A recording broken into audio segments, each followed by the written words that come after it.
What is up, guys? Anthony Davis here. I'm getting ready to do my chapter review for Bleach, chapter 515. Now let's get started. But this chapter I really did like because it was dialogue heavy and there were a lot of emotions going back and forth between people. There's only one thing in particular I did not like about this chapter, but I'll get to that in just a moment. Okay, so the chapter starts off with it's the aftermath. It's a couple moments after the war. And everybody just fucked up. Like, Unohana, she's upset. And now we finally find out the reason why she and the fourth division were in the war. Simply for the fact that Yamamoto specifically gave her these last orders not to leave her post. Because if they were to go into the war now, I'm pretty sure she wouldn't be able to save nobody, and she would also be getting killed. That's why they waited till now to start recuperating people and helping people. But either way, it's not helping. Anyway, it's not helping much. Like they can't treat most of the injuries. One captain in particular is actually in a coma. Actually, two of them are kind of in a coma, which kind of really ticks me off that the one that should not be in a coma, should be completely dead, is still alive. But I'll get to that. Okay. Ichigo is talking to Rukia, and Rukia, there's a little casual talking between the two, and they're kind of had a little funny moment there. And Shinji talks to her too, and also Unohana is talking to her lieutenant, and she's basically heartbroken too. She just lost one of her one of the captain commanders, and she's very upset, and she wishes she could have help with that, but she had to obey his final orders and all that stuff. Meanwhile, in head captain commander's headquarters, they some of the captains like Soifon, Ukitake, Kinsei, Kamamura, they're all in his headquarters, and they're basically mourning the loss of their head captain. And then one of the messengers that's from the Serete, he comes in and he basically tells the captains that, well, we have good news that Kenpachi Zaraki and Byakuya Kuchiki, yes, I did say Byakuya Kuchiki, are still alive, but yet they've received some serious damage, and we're not sure if they're going to wake up. So that would mean that all this hype about Byakuya being dead and him saying his final words to Ichigo, they were pretty much pointless at this moment, which really, really, really pissed me off because you hyped up his death so much. I mean, seriously, like, why even have him dead in the first place? I mean, I know this is Bleach. I know that it takes a lot to kill a Bleach character. I get that. But don't hype up a character that's about to die and yet he doesn't die. I mean, yes, they suffered worse damage. But I mean, some characters even suffered worse damage from this. I mean, seriously, it just seems, I mean, yeah. But this is supposed to be the war where everybody's supposed to be either, have permanent injuries or dead. That's the thing. The one thing I like about this chapter was that Kyotoku got an eye patch. Now he's rocking the eye patch and stuff like that. I like that. That was really good. Speaking of that, Soifon actually is pissed off at the messenger. She's like, motherfucker, what the fuck are you doing here? Like, I don't even want to hear that shit. Don't you see Captain Commander's dead? Like, you need to go on somewhere, little messenger boy. And Kinsei is like, bitch, you need to calm down. No, fuck down, okay? You need to chill the fuck out. And she's like, nah, bitch, fuck you. Your ass probably is happy as hell he dead. He's like, bitch, if you say that shit again. Say that again one more time. And then, Kamura's like, hey, shut the fuck up, both of y'all asses. You ain't the only one that's mourning loss here. I'm mourning loss too, motherfuckers. That was my nigga right there. He traded my ass. He's the only one that saw me for who I was, man. For real. Saw me for me, man. For me. No, I'm just playing. But that's basically how the conversation went. Like, he basically was telling everybody to chill the fuck out. Like, y'all need to just chill out. Y'all ain't the only ones that are mourning his loss. Like, everybody has their way of mourning. But y'all over here, like, yelling and screaming, all this shit ain't gonna bring him back. And then Kyoto comes in, he's like, hey, y'all need to just like cool it, okay? Like, if Yamamoto saw us in here right now, you know, arguing amongst each other and all that shit, and he'd be rolling his grave right now. So what y'all need to do is y'all need to just, you know, focus on the matter at hand. We may have lost some people, but we're still around. We are still 13 core God squads, regardless if Yamamoto's dead or not. And, you know, Kyoto really was taking charge. I really appreciate he was really taking charge.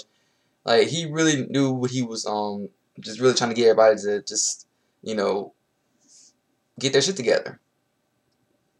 And he basically was, like, calling them out for their sorry display. And it's like, wow, like, I mean, you kind of weren't doing too good yourself. So, I mean, like, you know, can't really say, like, oh, yeah, the sorry display y'all put on for the war. Like, you know, I mean, yeah, sure. I think maybe he was referring to the ones that used their Bankais and got their Bankai stolen. I think he was talking to those guys.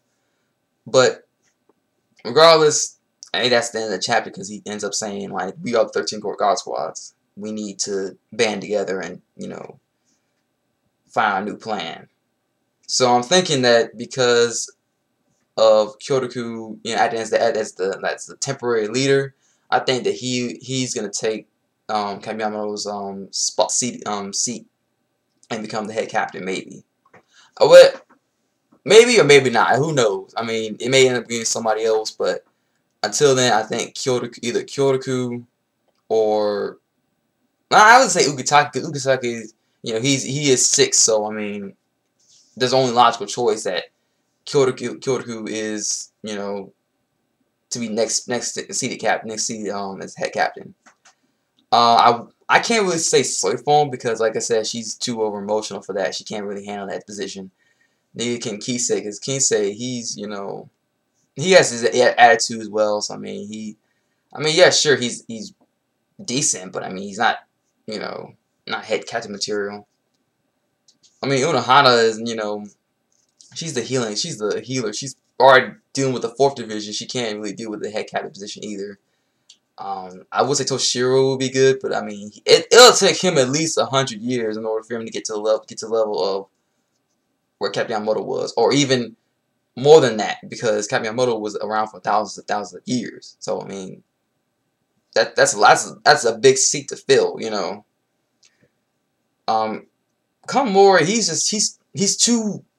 doesn't have that balance of speed and strength. He's just power. He's a powerhouse. So I mean, being a head captain is not all about being a powerhouse and all that stuff. It's about, you know, you having the right amount of speed. You have to have the right attitude. You have to be uber strong to take that spot. And I don't know. It's just at this point, I'm not sure who Captain Commander is going to be. And later on, in the series, it could be anybody. And also Ichigo is called by Mayuri to check on his Zanpakuto because it was broken. And actually, this is the first time his Zanpakuto in Bankai State has been broken. Because, I mean, if you don't count fillers, like, wait, did his Bankai get broken in fillers too?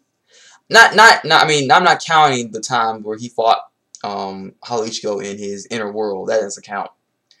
I'm talking about like in real life, where his Zanpakuto has not been broken by anybody, even by Aizen or anybody. So that thing was pretty powerful. So that thing was pretty, you know, stern and it would take some hits, you know. So that, I mean, who knows? I mean, Ichigo's been at Bankai for like, I don't know how many chapters ago. That was back when he was doing the whole fake Karakura Town arc thing. So I mean, that Bankai can really take some hits, and for it to be broken by Hashfault, that is something. So I guess he needs to check out on his Zanpakuto to see how it is. And surprisingly, Ichigo is still in his Bankai form.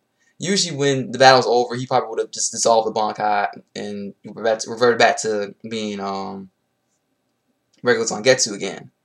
But now now I'm guessing because since his Zanpakuto was broken, who knows what's going to happen to it now. Maybe he might need some repairing before it reverts back to his Shikai state.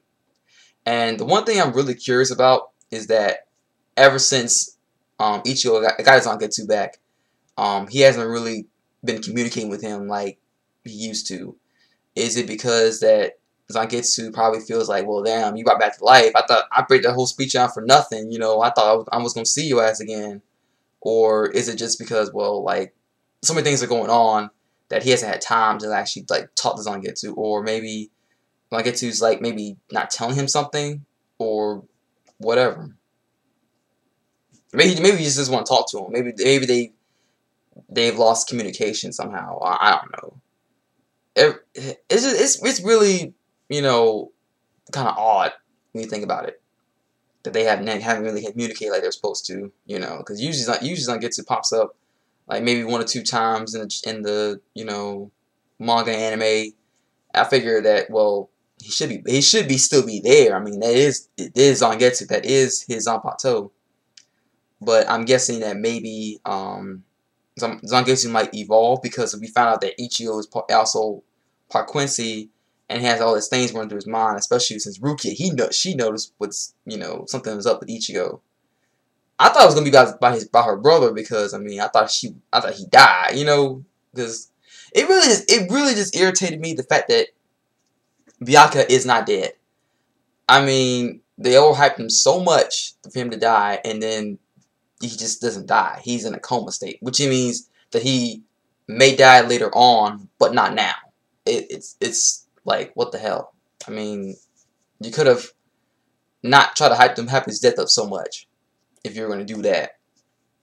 And I'm surprised Kenpachi was already in a comatose state, because, you know, he was just fighting. He didn't have that many. He had like bad injuries as much as Byakuya did. Because I mean, Zarakula, he just got to a guy's ass kicked. He didn't look like he just got stabbed or beaten, stabbed or, like, you know, shot to death. He just got punched like a few times, and then got slammed to the ground and just been, you know, been beat the shit out of him, basically. That's what it seemed like to me.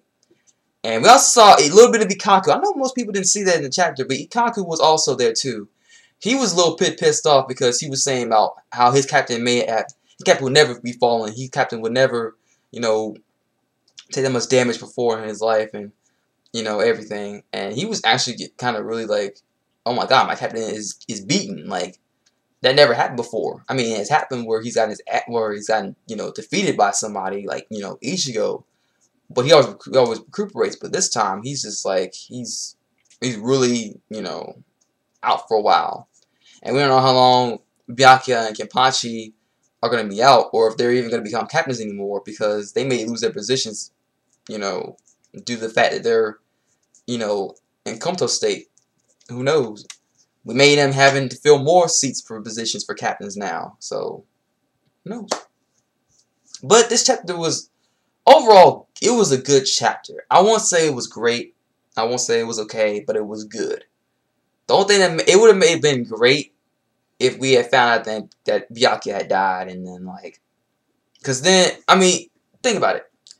Byakuya dying would have been great for some of the characters, because Rukia, she would have, you know, buckled down and actually took the training that she needed, and then she would have gotten stronger, and then maybe, well, she may not be the Kuchi's, like, true blood, but she still would have took that position to be the Kuchi clan's, you know, not head member, but she took the Kuchi position, like, you know, since you're the only Kuchi that can take our position, I need you to, you know, to fill this position for your brother.